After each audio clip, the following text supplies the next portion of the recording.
오늘 말씀의 제목을 같이 한번 읽어보죠. 함께 읽어보겠습니다. 시작. 하나님을 아는 자의 삶.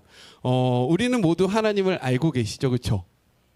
네, 혹시 잘 모르시고 계신 분들도 있으신가요? 하나님을 아는 자의 삶의 모습에 대해서 오늘 성경은 이야기를 하고 있습니다.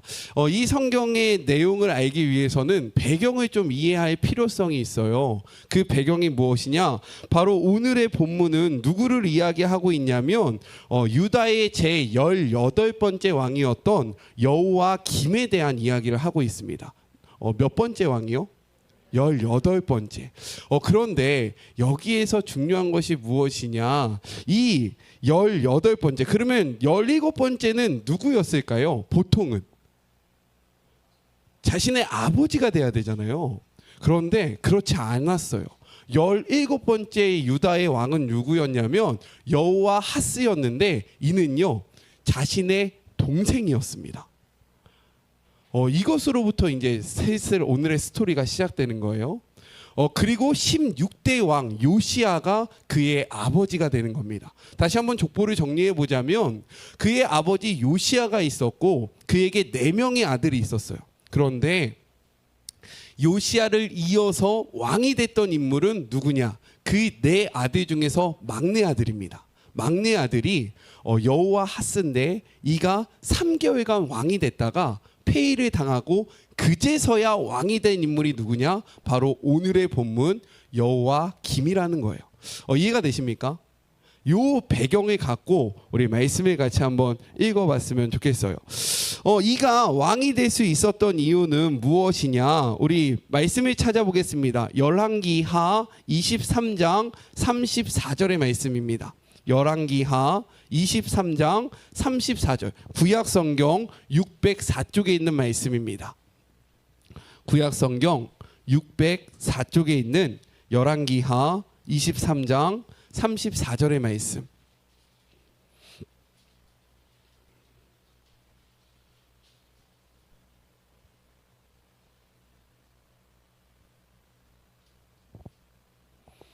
함께 읽겠습니다. 시작.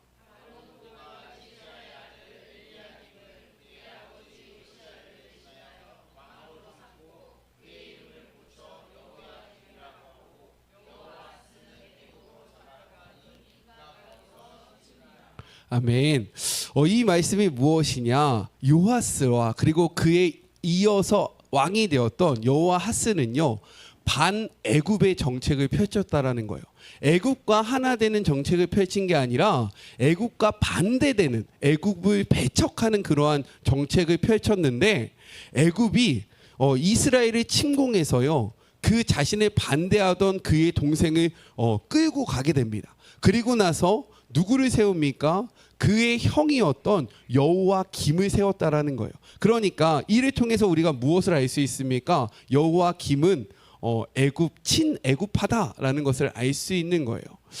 즉 이가 왕이 될 수 있었던 것은 백성의 지지가 아니었다라는 거예요. 아버지의 신임이 아니었다라는 겁니다. 다른 나라가 이를요 지명해서 세운 거예요. 그렇다면 이는 살아가면서 누구 눈치를 봤을까요? 애굽의 눈치를 볼 수밖에 없는 거죠. 왜요? 누가 자신을 왕으로 세워줬습니까? 애굽이 자신을 왕으로 세워줬기 때문에 애굽의 눈치를 볼 수밖에 없다라는 거죠. 그리고 이전에 이가 이보다 앞서 왕이 되었던, 즉 백성들의 지지를 받던 자는 누굽니까? 자신의 동생이잖아요. 그것도 4번째 동생. 자기는 둘째거든요. 그러니까 이는 그 4번째 동생의 어떤 마음이 있었을까요? 열등감이 있었던 거죠. 야, 백성은 나를 원하지 않아? 백성은 나를 존중하지 않아? 이 백성은 내가 아니라 4번째 동생을 선택했어? 라는 그러한 원망과 분노가 그의 마음속에 자리 잡고 있었다라는 겁니다. 그러니까 생각해 보면 이가 자신의 왕위를 드러내거나 증명할 수 있는 방법은 무엇밖에 없었을까요? 자신의 힘을 강하게 하는 것밖에 없었다라는 거예요. 폭정을 통해서 백성들을 다스리고 내가 왕으로 존중받기 위해서는 화려한 것을 보여줄 수밖에 없었다라는 거예요. 그래서 성경은 이렇게 이야기합니다. 자, 14절의 말씀을 같이 한번 읽어볼까요? 14절입니다. 함께 읽겠습니다. 시작.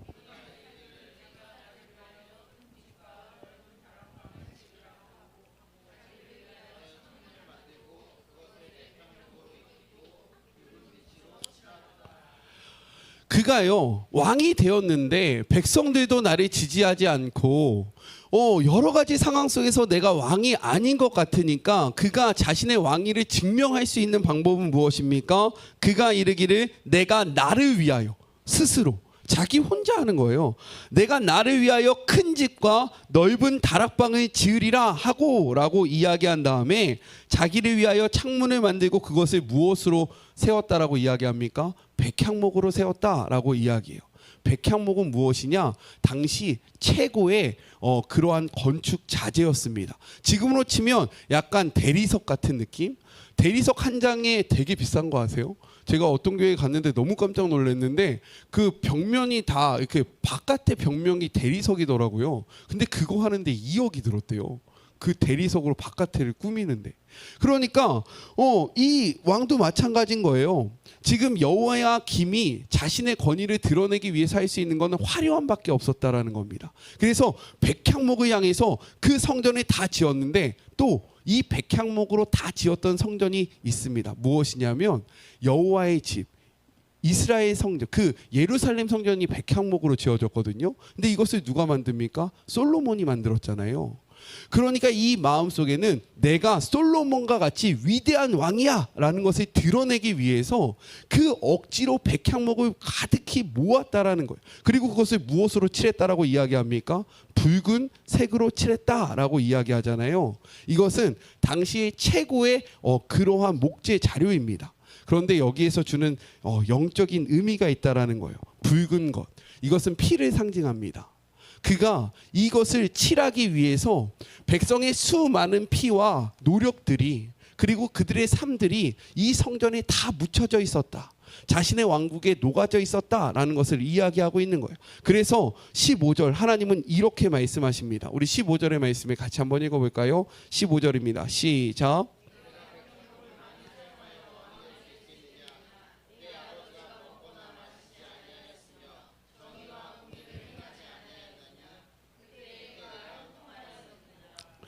하나님이 말씀하시는 거예요. 너가 백향목을 많이 사용할 때에 너가 왕으로 인정받을 수 있다라고 생각하지 말라라고 이야기하고 있는 거죠. 이 말이 무엇이냐? 우리가 살아가다 보면요, 우리 안에 있는 열등감과 혹은 우리 안에 있는 그 어떠한 욕망이 우리를 사로잡게 됩니다. 그렇게 되면 우리는 무엇을 하고 싶으냐면 과시를 하고 싶을 때가 너무나도 많다라는 거예요. 내가 이런 사람이야, 내가 이 정도 되는 사람이야 라는 것을 보여주기 위해서요, 수단과 방법을 가리지 않고 자신의 삶을 꾸며나가기 시작합니다. 이것을 우리가 무엇이라고 이야기하냐면 스펙이라고 이야기하는 거예요. 스펙을 쌓기 위해서 수단과 방법을 가리지 않습니다. 무엇인가를 이루기 위해서요, 다른 사람의 아픔, 다른 사람의 슬픔, 다른 사람의 고통, 그런 것들을 전혀 생각하지 않는 게 작금의 시대라는 거예요. 근데 그때 하나님이 우리에게 묻고 계시는 거죠. 너가 그렇게 한다고 해서 인정받는다라고 생각하냐? 라고 묻고 계신다라는 거죠. 너가 스펙, 너의 삶 속에 무엇인가를 한 줄을 더 올리기 위해서 그렇게 노력한다고 해서 너가 인정받을 것이라고 생각하면 그것은 착각이다 라고 말씀하고 계시는 겁니다. 아멘이십니까? 그러면서 이야기하세요. 누구를 이야기하냐? 그의 아버지였던 요시아의 삶을 이야기하기 시작합니다. 요시아는 누구였냐면, 자, 우리 말씀을 한번 찾아볼까요? 열왕기 하 22장 2절. 아까 전에 찾았던 말씀 근처에 있습니다. 열왕기하 한 번 더 찾을 거니까 거기에 책갈피 꽂아주시고요. 열왕기하 22장 2절. 구약 성경 601쪽에 있는 말씀이에요.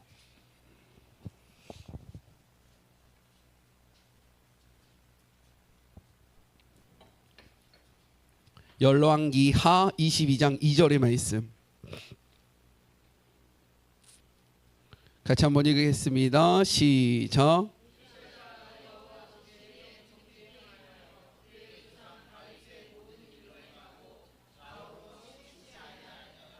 아멘. 그렇게 자신의 스펙을 위해서 살아가는 여호와김에게 하나님은요, 하나님을 위해서 살아갔던 요시야를 이야기하기 시작합니다. 근데 이 요시야가 위대했던 이유는 무엇이냐?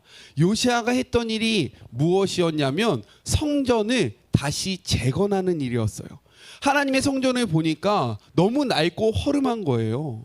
그런데 아무도 돌아보지 않는 거죠. 자신의 집은 삐까뻔쩍하고 자신의 삶은 너무나도 형통하게 지냈었는데 하나님의 성전을 보니까 부족한 면이 너무 많은 거예요. 그러니까 그가 무엇을 하기 시작하냐면 하나님의 성전을 수리하기 시작합니다.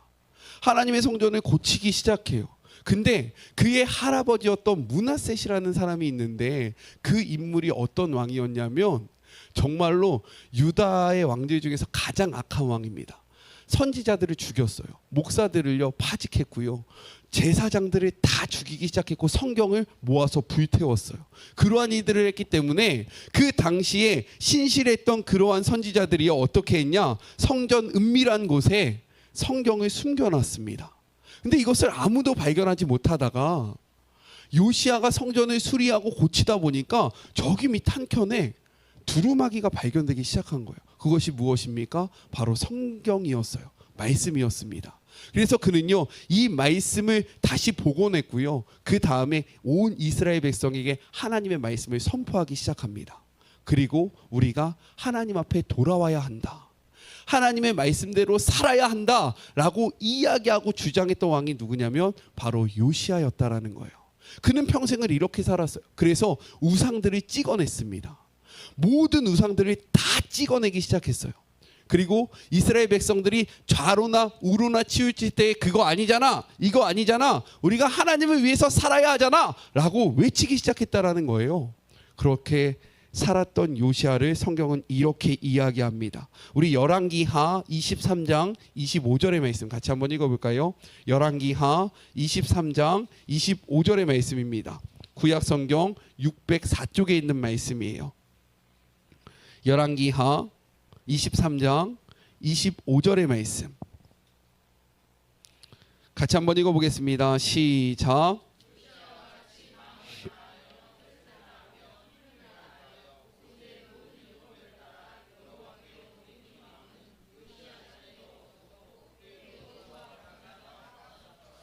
아멘. 하나님이요 그의 삶을 인정하기 시작하셨다라는 거예요. 그의 삶을요 옳게 보셨다라고 이야기하고 있는 겁니다. 그러면서 오늘 본문으로 넘어올게요. 그의 삶이 무엇이었냐라고 이야기하냐면 그렇게 율법을 따라 살아갔던 요시야의 삶을 이렇게 분명하게 말씀하십니다. 16절의 말씀. 16절의 말씀. 오늘 본문 16절입니다. 함께 읽겠습니다. 시작.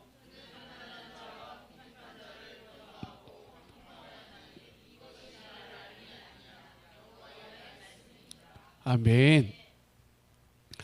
요시야가 율법을 쫓아 좌로나 우로나 치우치지 아니하였다라고 이야기했잖아요. 근데 그의 삶을 한 줄로 무엇이라고 평가하냐면 그는 가난한 자와 궁핍한 자를 변호하고 그들을 형통하게 하였다라고 말씀하고 있습니다. 이것을 무엇이라고 이야기하냐면 이것이 나를 알미 아니냐라고 이야기하고 있다라는 거예요.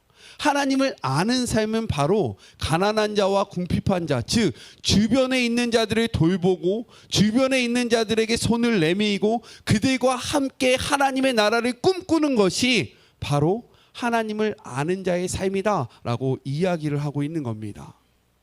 우리 사랑하는 성도님들은 어떠하십니까? 옆에 있는 분들 다시 한번 찾아보시겠어요?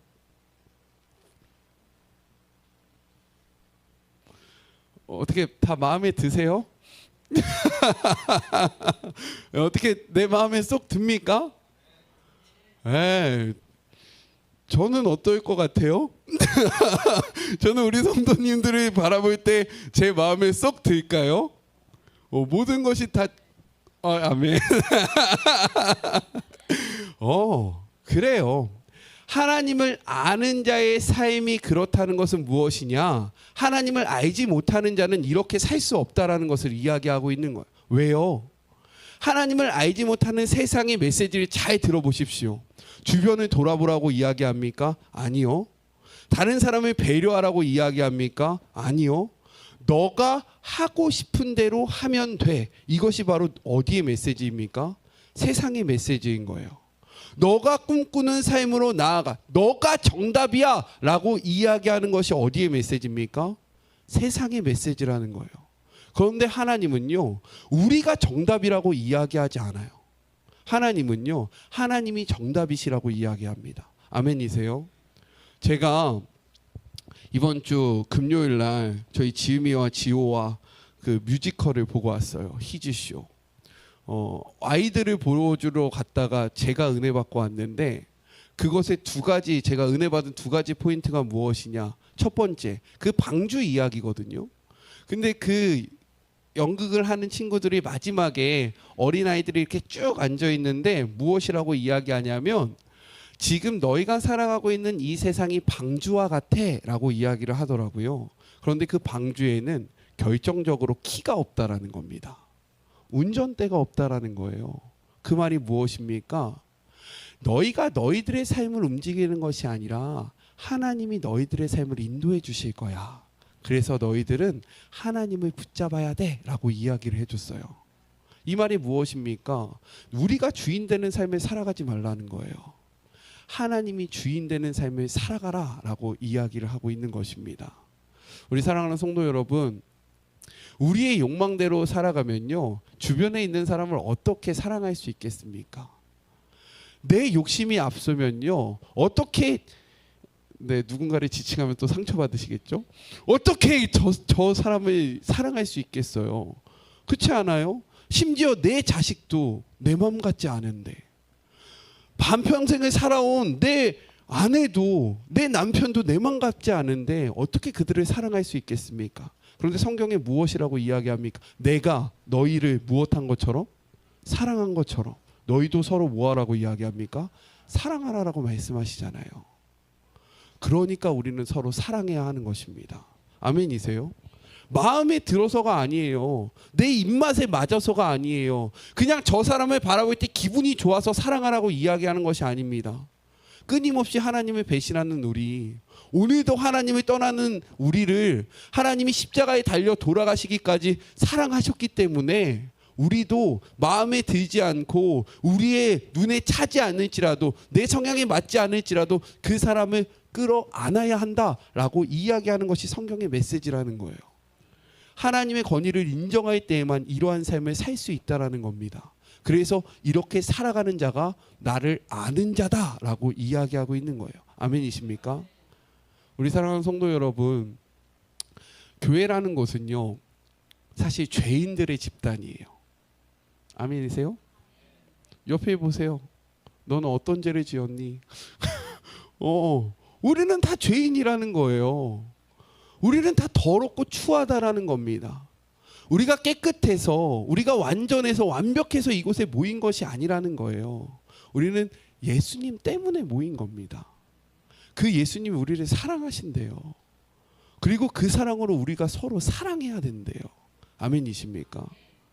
옆에 계신 분들을 바라보면서 이렇게 이야기합시다. 마음에 들진 않지만 네, 고백하세요. 마음에 들진 않지만 사랑합니다. 사랑하겠습니다. 네, 아멘이십니까? 아멘이세요? 가난한 자와 궁핍한 자, 즉 사회에서 돌아보지 않는 자, 매력 없는 자를 이야기하는 거예요. 약자, 부한 자와 잘생기고 나이스한 자를 사랑했다라고 이야기하지 않아요. 가난한 자, 매력 없죠. 나한테 도움이 되지 않습니다. 궁핍한 자, 내가 도와줘야 하는 자예요. 근데 그러한 자를 사랑했대요. 왜요? 하나님을 알았기 때문에. 저는 우리 교회가 그렇게 되길 주님의 이름으로 축복합니다. 서로 사랑하세요. 그리고 다짐하세요. 결단하시고요, 선포하세요. 나는 저 사람이 마음에 들지 않을지라도 사랑할 것이다. 나는 김기용 목사가 조금 부족할지라도 품을 것이다. 왜 아멘 안 해요? 우와, 저 상처받아요. 이것이 바로 무엇이라고 이야기합니까? 다시 한번 16절 말씀 읽어보겠습니다. 시작.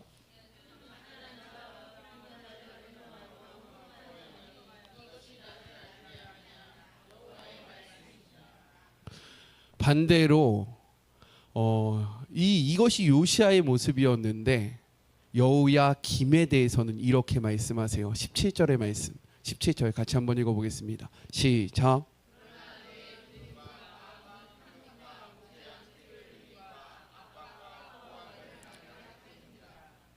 왜요? 그 마음속에 하나님이 없기 때문인 겁니다. 하나님의 말씀이 없으니까 그의 눈이 어디로 향해요? 그의 눈과 마음은 탐욕을 향하여 나갈 수밖에 없다라고 이야기하는 거예요. 우리가 무엇을 보고 있느냐, 무엇을 듣고 있느냐는 매우 중요합니다. 왜요? 우리가 보는 대로 우리는 나아가기 때문인 거예요. 우리 사랑하는 성도님들은 무엇을 보고 계십니까? 그리고 우리 성도님들의 마음속에는 무엇이 자리 잡고 계십니까? 마음속에 있는 탐욕과 탐심을 주님의 이름으로 내려놓기를 간절히 소망합니다. 그렇게 할 때에 하나님을 쫓아갈 수 있는 거예요. 그러나 내 두 눈과 마음은 탐욕과 무죄한 피를 흘림과 압박과 포악을 행하려 할 뿐이라. 왜? 내가 잘 살고 위해서, 내가 만족하기 위해서 다른 사람들을 억압하고 다른 사람의 것들을 빼앗고 다른 사람들을 짓밟으며 올라가는 삶. 이것은 기본적인 세상의 삶이라는 겁니다. 이렇게 되지 않기 위해서는 하나님을 알아야 된다라는 거예요. 이러한 삶의 마지막을 이렇게 이야기하고 있습니다. 우리 19절의 말씀 같이 한번 읽어볼까요? 19절입니다. 시작.